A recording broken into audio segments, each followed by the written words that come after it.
আমরা এখন এই মুহূর্তে রয়েছি পাটনা বিমানবন্দর। কি সুন্দর পাটনা বিমানবন্দরটা। এখানকার সব থেকে ঐতিহ্যশালী জিনিস একটা দেখাচ্ছি। দেখো এখানকার হচ্ছে যে যে ছট পুজো তারই একটা দৃশ্য তুলে ধরা হয়েছে, চলো দেখাচ্ছি।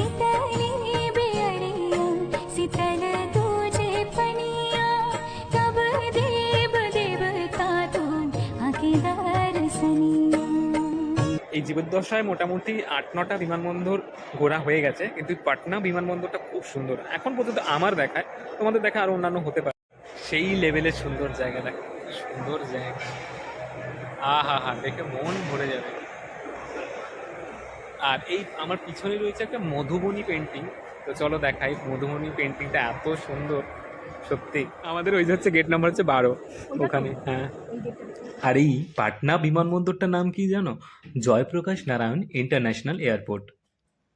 তাহলে চলো এবার ভিতরে ঢোকা যাক। এবার দেখি আমাদের সিটগুলো কীরকম অবস্থায় আমাদের পড়েছে।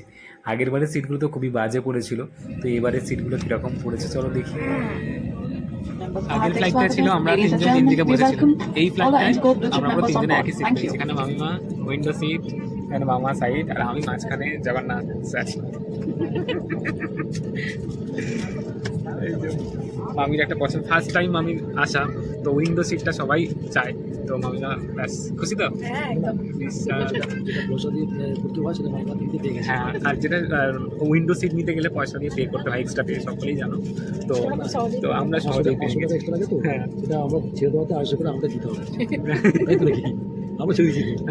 হ্যাঁ, আমরা একটা স্যাক্রিফাইস করেছি মামিমার জন্য। ঠিক আছে চলো, মামিমার জন্যই আমাদের ট্রেন ছেড়ে দিয়েছে পরবর্তী গন্তব্যের উদ্দেশ্যে।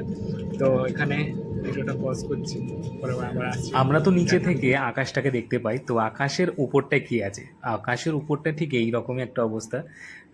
এখন আমরা পুরো মহাশূন্যের মধ্যে ভেসে বেড়াচ্ছি, মানে প্লেনটা যাচ্ছে কিনা সেটাও বুঝতে পারছি না। তো সত্যি একটা অন্যরকম লাগে। তোমরা দেখে যখন কেউ প্লেনে যাবে তখন বুঝতে পারবে। এতক্ষণ খালি নিচে খালি তোমার ইয়েগুলো দেখা যাচ্ছিল। কথা বলতে কি, আমরা এই ম্যাগিগুলো বাড়ি থেকে কিনে নিয়ে এসেছি, কারণ 50 টাকা করে প্যাকেট। এইখানে জানি 250-300 টাকা করে নেয়। তো ব্যাপারগুলো আমার সব জানা হয়ে গেছে, বেকার মুরগি বানাতে পারবে না, সেই জন্যই আমরা এই সুবিধা নিয়েছি। ঠিক আছে, মানে এই বুদ্ধিটা আমার, ঠিক আছে। আমি বাড়ির থেকে সবগুলো অ্যারেঞ্জ করে নিয়েছি, কারণ জানি এখানে এয়ারলাইন্সে প্রচুর, ইন্ডিগোতে প্রচুর দাম নেয়। তো যাক, আমরা বাঙালি ভাই, আমাদের তো এটা করতেই হবে। কেমন লাগছে? টেস্ট কেমন? দারুণ। মামা বলছে বাঙালি বুদ্ধি কাজ করেছে। হ্যাঁ, বাঙালি।